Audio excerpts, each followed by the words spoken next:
हरि ओम। वर्णानाम् अर्थसंहानम् रसानां छन्दसामपि मंगलानां च कर्तारौ वन्दे वाणीविनायकौ। पार्थाय प्रतिबोधितं भगवता नारायणेन स्वयं व्यासेन ग्रथितं पुराणमुनिना मध्ये महाभारतम्। यं ब्रह्मा वरुणेन्द्र रुद्रमरुत स्तुन्वन्ति दिव्यैस्तवे ऋग्वेदे साङ्गपदः क्रमोपनिषदे गायन्ति यं सामगा। ध्यानावस्थिते तद्गतेन मनसा पश्यन्ति यं योगिनो यस्यन्तं न विदुषुरासुरगणा देवाय तस्मै नमः। विदग्ध श्रोता मंडली आमर दिव्य कथा आख्यान चैनल को आपण मान को बहुत बहुत स्वागत। आपण माने पूर्वर शुणी सारी आमर दिव्य कथा आख्यान चैनल परिवेषण होउथिबा श्रीमद् भगवत गीतार प्रथम अध्याय प्रथम श्लोक रु आरंभ करी अष्टादश अध्याय शेष श्लोक पर्यंत आपण माने देखिबार सुनिबार सुयोग पाइबे।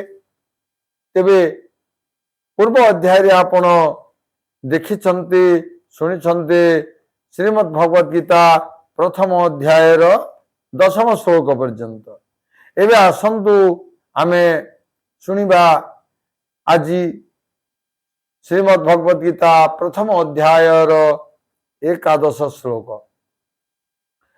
अयनेषु च सर्वेषु यथा भागमवस्थितः भीष्ममेवाभिरक्षन्तु भवन्तः सर्व एव हि। कहबार कारण या च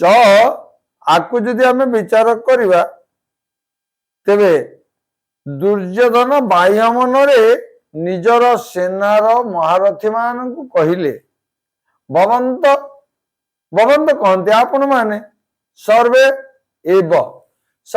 कहले समस्ते सर्वे आम ओडिया रे मध्य सर्वे कहले समस्ते सर्वेषु समस्त एवं अयनेषु प्रवेश द्वार रे यथा भागम निज निज स्थान रे जे जो स्थान रे रहिबा कथा से स्थान को यथा भाग कहा जाए। अवस्थित दृढ़ भावे अवस्थित होई ही कहते निश्चित रूप से संस्कृत रे ही कहते निश्चित रूप से एवं भीष्म पितामह भीष्म को एव कहले ही अभिरक्षन्तु कहते चतुर्दिगरु रक्षा करंतु। यही श्लोकर संपूर्ण व्याख्या में सुनिबा कहले कौन ना दुर्योधन बाह्य मनरे निज सेनार महारथी मानू कहले आपण माने समस्ते विहर समस्त प्रवेश द्वार रे रही निज निज स्थान रे दृढ़ भाव रे अवस्थित होई निश्चित रूपे पितामह भीष्म को चतुर्दिगरु रक्षा करंतु। तेबे आसंतु एकादश श्लोकर संपूर्ण व्याख्या शब्दर व्याख्या में सुनिबा। अयनेषु च सर्वेषु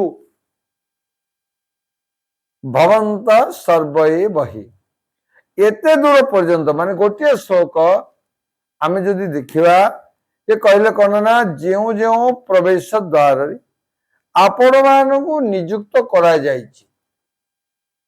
आपण माने जानिथिबे प्रवेश द्वार आपण जदि थरे नीलाचल धाम को जिबे देखिबे सेठी चारिटा द्वार अछंती जे जदि आमे देखिबा जे सेठी रक्षक अछंती ताको जो द्वार दायित्व दिया जायछि से द्वार ही तांको कर्म करि परिबे। ठीक सेमिति एटी कहा जायछि जदि पितामह भीष्म को रक्षा करने को चाहते जो मानू जो स्थान जो द्वार जो स्थान नियुक्ति करा से माने से स्थान ही रहिबे अन्य कोठी की जीवा ताकर आवश्यक नहीं बा दरकार पड़िबो नहीं तेणु तांको कोन करिया पड़िबो ना आपण माने सही प्रवेश द्वार रे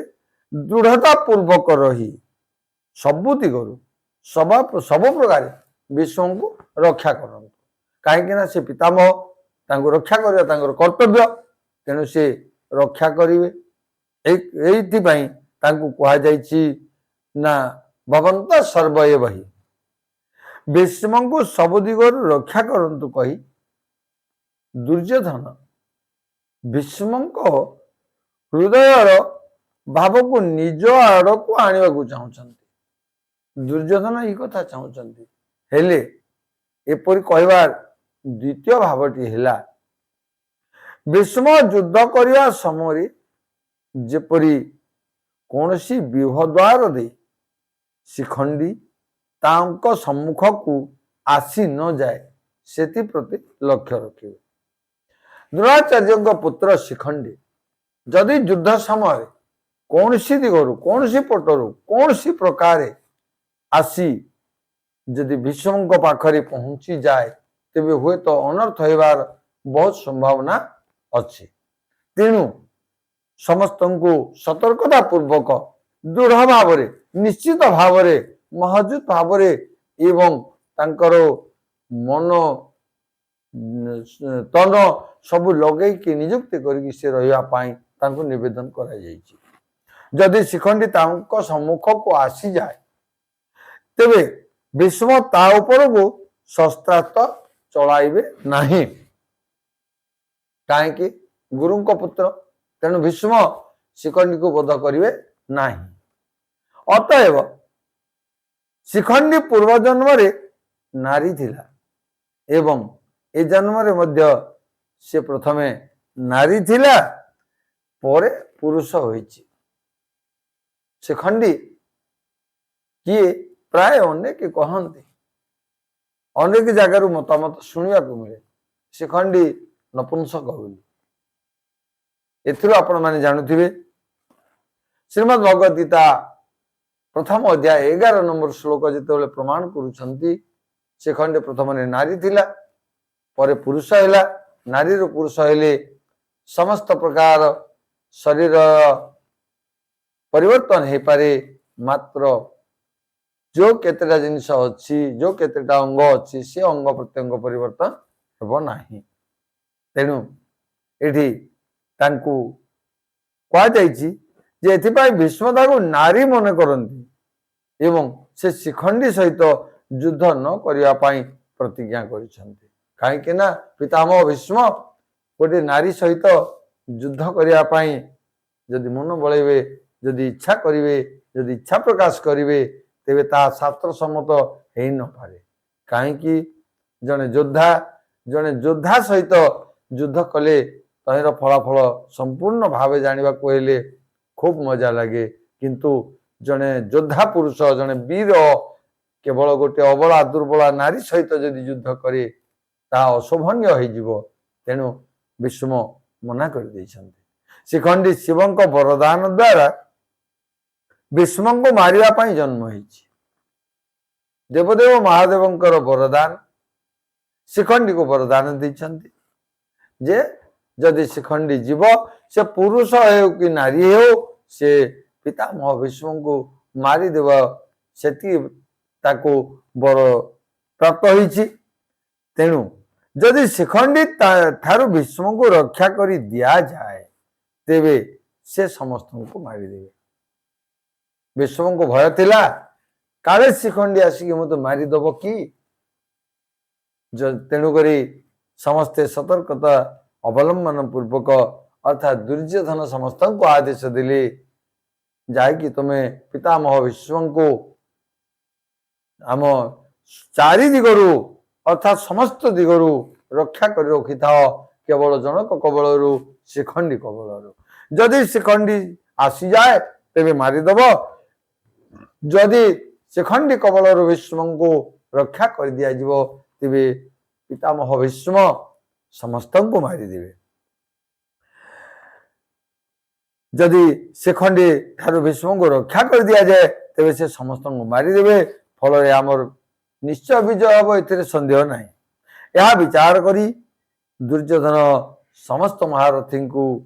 भीष्म को रक्षा करने कहते दुर्योधन का आदेश कहीं अवज्ञा करें ना समस्ते पालन करेंगे सतचेष्टा पूर्वक निश्चित भाव बड़ भाईंकर अग्रजंकर मुख्य लोकंकर कहूतिबा बा